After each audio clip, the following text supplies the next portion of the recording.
according to the National Database of Missing and Unidentified Persons NamUS, which is funded by the U.S. Department of Justice. More than 600,000 people go missing each year. Approximately 4,400 unidentified bodies are discovered each year. Nationwide, there are approximately 6.5 missing persons for every 100,000 people. Tonight, we'll tell you about 3 mysterious disappearances of people who have never been found. The disappearance of Dorothy Arnold, a mystery shrouded in darkness. On a cold December day in 1910, New York was enveloped by a dark mystery that still haunts many. This is the story of Dorothy Arnold, a young socialite whose disappearance became one of the most enigmatic and chilling mysteries of the early 20th century. Dorothy Arnold was the daughter of a wealthy perfumer, known for her beauty and intelligence. She dreamed of becoming a writer and often strolled through the streets of Manhattan, drawing inspiration for her stories. But on December 12, 1910, her walk turned into a tragedy. On that day, Dorothy left her home, telling her mother she was going to buy a dress for a party. She visited several stores, including Brentano's bookstore, where she bought a book. She was last seen around 2 p.m. on Fifth Avenue. After that, her trail went cold. When Dorothy did not return home, her family initially tried to find her on their own, fearing a scandal. Only weeks later did they contact the police. The investigation included interrogations of Dorothy's friends and acquaintances, as well as searches in various places, including Central Park and even Europe, but no traces were found. Rumors and speculations spread like wildfire. Some believed Dorothy might have run away to start a new life. Others suggested she had been kidnapped for ransom. There were also those who thought she had fallen victim to an accident or crime. One of the darkest theories suggested that Dorothy might have taken her own life due to depression or personal problems. Her body could have been hidden in one of New York's many abandoned buildings or basements where it was never found. The disappearance of Dorothy Arnold remains one of the greatest mysteries in New York's history. Her story has inspired numerous books, articles, and even films, continuing to intrigue people over a century later. More than 100 years have passed, but the shadows of that December night still haunt the streets of Manhattan. Perhaps one day the truth will come to light, but for now, the disappearance of Dorothy Arnold remains an unsolved mystery, shrouded in darkness and fear. The Sodder children. The Sodder family resided in a 2-story wood frame house located 2 miles 3.2 km north of the town of Fayetteville. Christmas 1945, the Sodder children. That night, she gave gift toys to the little children from her job at a store before lights out. Finishing their meal, the 5 young ones implored their mother stay and sit with us for a while. Another version states that they listened to a radio program together 3. The mother permitted it, but warned Louis and Maurice to feed the cows and shut the chicken coop before they went to sleep. By this time, the older boys, John and George Jr., had gone to bed upstairs in an attic room with their beds. Their father was at work during the day, operating a small coal hauling business near their home. Jenny Sodder and tucked 2-year-old Sylvia beside her. The last thing Jenny said was good night to the children before going to bed at midnight.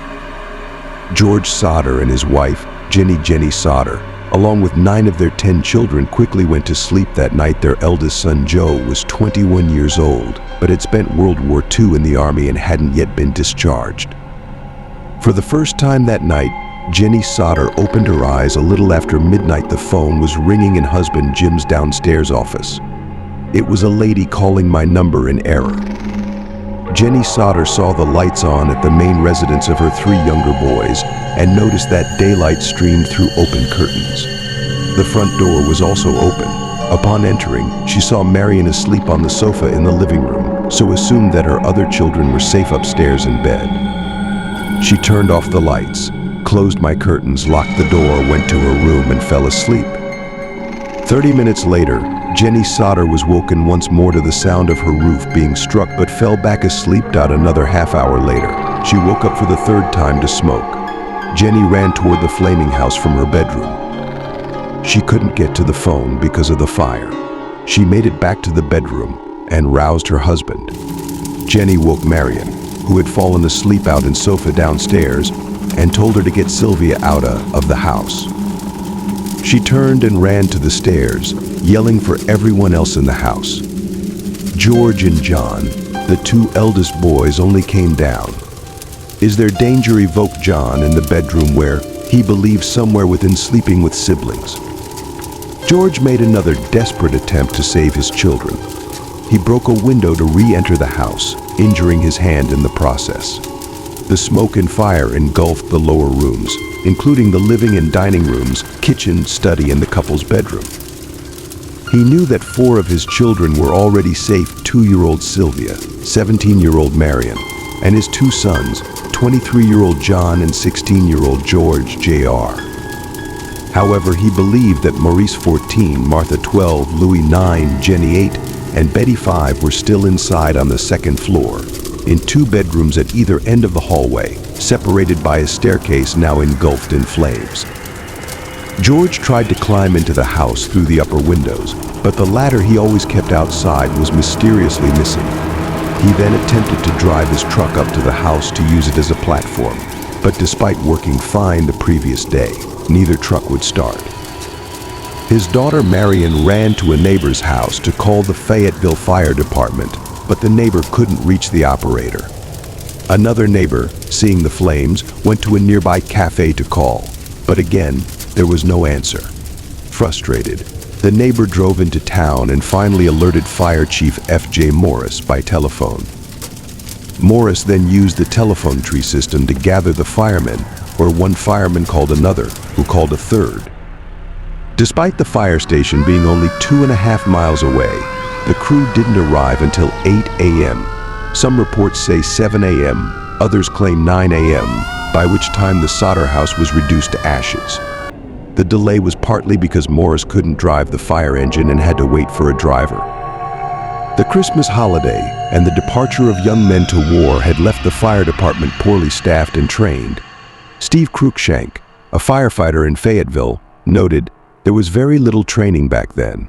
Everyone was a volunteer, and we had almost no equipment." George and Jenny didn't give up. They hired private investigators, placed ads in the newspapers, and even obtained a photograph that they believed was one of their missing son. But all efforts were in vain. The mystery of the disappearance of the Sodder children remained unsolved. Years passed, but George and Jenny were still unable to come to terms with their loss. They continued to believe that their children had been kidnapped and were alive somewhere, but who could have committed such a terrible crime? And why? This story still raises many questions and theories. Some believe that the children died in a fire and their bodies were completely destroyed. Others believe that the children were kidnapped and taken far away from home.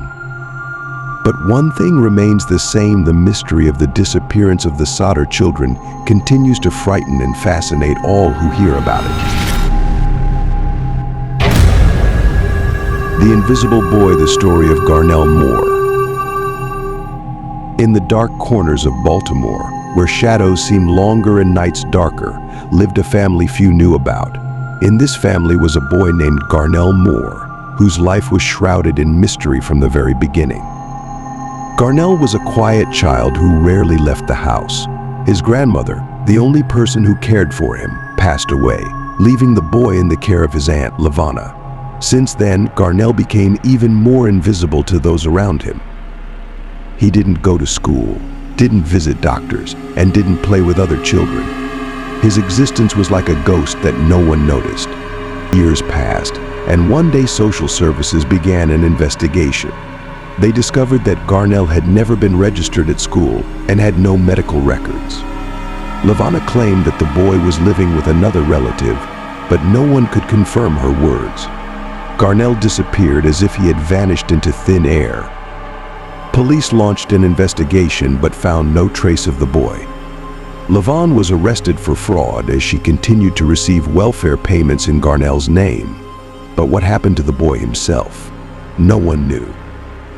Garnell was officially reported as a missing child on July 1st, 2005, 4 years after he was last seen by Trina or any other credible family.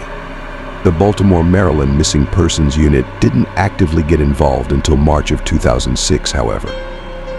When the authorities questioned Belinda Cash about her nephew's whereabouts, she claimed she had fallen on hard times and was unable to care for him anymore. She told them she had abandoned him on the steps of a social service building in the 500 block of North Hilton Street. This would have been close to Edmondson Avenue in West Baltimore. Police interviewed the workers at the social services building and asked about seeing a boy sitting on the steps around the time Belinda claimed to have dropped him off. Nobody had any idea who Garnell was or had any recollection of seeing a little boy on their steps. The police also interviewed Belinda's neighbors from when she lived on Old Frederick Road and Harlem Avenue. Belinda lived at these addresses on and off for several years, and the neighbors recalled seeing Garnell and hearing her call him her son. They said after 2001 they never saw the boy with Belinda again. The police investigated Belinda's abandoned home on Harlem Avenue but found no trace of Garnell. They even brought in cadaver dogs, but they didn't find anything at the home. Belinda voluntarily took a lie detector test and passed, however. This doesn't mean much as these machines and tests are usually not credible in criminal cases because they can be manipulated. Belinda has no prior history of child abuse or neglect, and she has no significant criminal record. The police have kept contact with Belinda since 2007 and said she was still living in the Essex area of Maryland, possibly living under a different name following a divorce and a new marriage. The police began an investigation but found no traces of the boy. LaVonna was arrested for fraud as she continued to receive social benefits in Garnell's name. But what happened to the boy himself? No one knew. There are many theories about his disappearance. Some say he was kidnapped and sold. Others believe he was killed and buried in an unmarked grave. But there are those who believe that Garnell fell victim to something much more sinister. People living near the house where Garnell once lived claim to hear a child's cry at night and see the shadow of a little boy wandering the streets. They say it's Garnell's spirit, unable to find peace until his mystery is solved. This story remains one of the most mysterious and frightening in Baltimore's history. Garnell Moore, the invisible boy, disappeared without a trace, leaving behind only questions and fear. His spirit may still wander the streets, hoping that someone will one day uncover the truth about his fate. The mysterious disappearance of Brian Shaffer. The evening of March 31st, 2006, promised to be an ordinary one for Brian Shaffer, a medical student in Ohio. He and his friends decided to celebrate the start of spring break at the Ugly Tuna Saloon bar in Columbus. No one could have predicted that this night would mark the beginning of one of the most mysterious disappearance stories in modern America. Brian entered the bar around 1:15 a.m. on April 1st. Surveillance cameras captured his arrival, and he was seen enjoying the evening with his friends. But at some point, as if by the snap of a finger, Brian vanished. His friends lost sight of him, and no one saw him leave the bar. The police thoroughly searched the bar and the surrounding areas. All possible exits, including emergency ones, were checked, but none showed signs of his departure. Surveillance cameras did not capture Brian leaving the bar. It was as if he had dissolved into thin air. Rumors and theories began to multiply. Some said that Brian might have fallen victim to a crime, while others speculated that he might have staged his own disappearance. But none of the theories were confirmed. Time passed, but no new clues or traces emerged. Many years have gone by, but the mystery of Brian Shaffer's disappearance remains unsolved.